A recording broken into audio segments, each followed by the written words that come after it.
Bismillahirrahmanirrahim. Assalamualaikum warahmatullahi wabarakatuh. Perkenalkan, nama saya Murianti. Saya akan menjelaskan materi dari kesimpulan kelompok pertama dan kelompok 7 sampai kelompok 7. Bismillahirrahmanirrahim. Pengertian bahasa dan spesifikasinya. Bahasa Arab adalah salah satu bahasa semantik tengah yang termasuk dalam rumpun bahasa semantik. Spesifikasi bahasa Arab yaitu yang pertama, bahasa Arab klasik, bahasa Al-Quran yang digunakan pada zaman Rasulullah. Yang kedua, bahasa Arab standar modern, yaitu bahasa resmi dari 22 negara Arab, dan bahasa Arab dialek, yaitu bahasa setempat yang diperoleh dari setiap komunitas lingkungan. Selanjutnya, yaitu eksistensi bahasa lahja dan lahan. Eksistensi bahasa Arab adalah salah satu bahasa semantik tengah yang saat ini merupakan bahasa resmi yang tidak kurang dari 25 negara di dunia dan bahasa Arab internasional yang digunakan secara resmi oleh Perserikatan Bangsa-Bangsa. Selanjutnya yaitu pengertian lahja. Menurut para ahli bahasa Arab, lahja adalah bahasa dan huruf yang digunakan oleh sekelompok orang dalam rumpun tertentu yang menyebabkan adanya perbedaan ucapan.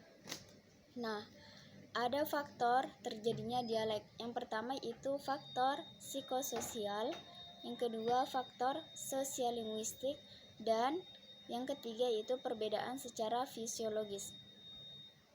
Selanjutnya yaitu pengertian lahan.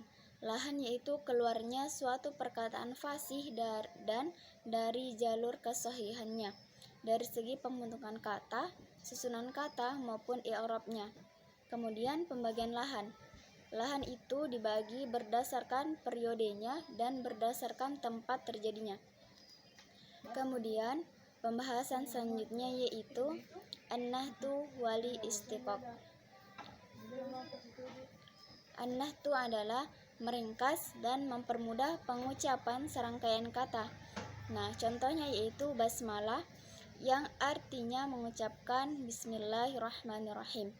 Hamdalah yang artinya mengucapkan alhamdulillahirabbil alamin. Yang selanjutnya yaitu hauqalah yang artinya ia mengucapkan la haula wala quwata illa billah. Sabahalah yang artinya ia mengucapkan subhanallah. Selanjutnya yaitu an-nahtu. Di sini diartikan sebagai formulasi dua kata terlebih menjadi satu ungkapan baru yang menunjukkan makna aslinya. Di sini ia membuat formulasi baru yang berbeda dengan format awal, tapi tetap menggunakan makna yang sama. Kemudian pengertian istiqaq. Nah, istiqaq itu sendiri adalah sebuah kata dari kata yang lain yang memiliki kesamaan dalam jumlah huruf asli dan jenisnya meskipun berbeda dalam susunannya. Nah, contoh dari istiqaq itu sendiri semua tersusun dari ha, mim, dan lam dalam kondisi bagaimanapun. Nah, pada contoh yang telah terjadi pengembangan, artinya dari setiap kata asli, setiap kata pasti berasal dari 3 huruf dan bisa berubah serta tersusun dari 6 kata terlebih. Nah, fungsi dari istiqaq itu sendiri, yang pertama, istiqaq dengan bahasa Arab bisa berkembang dan meluas. Yang kedua, salah satu media perkembangan bahasa. Yang ketiga, media untuk melahirkan mufradat baru dalam bahasa Arab. Nah, yang selanjutnya yaitu pembahasan tentang cabang ilmu bahasa. Pengertian cabang ilmu bahasa atau linguistik. Nah, linguistik itu sendiri adalah ilmu tentang bahasa yang menjadikan bahasa sebagai objek kajiannya. Pembagian kajian ilmu bahasa yang pertama itu ada teoretika linguistik, fonologi, linguistik, heuristik, dan semantic grammar. Yang kedua, applied linguistik, language teaching, social linguistik, psikolinguistik, dan leksikografi. Cabang ilmu bahasa Arab itu terbagi-bagi. Yang pertama, ada ilmu nahu, ilmu sorof, ilmu balaghah, ilmu istiqah, ilmu khat, ilmu arud, ilmu kawafi, ilmu badi, dan ilmu al-bayan. Yang terakhir yaitu ada ilmu ma'ani. Pembahasan selanjutnya yaitu tentang fenom dalam bahasa Arab. Fonologi adalah bunyi bahasa secara umum.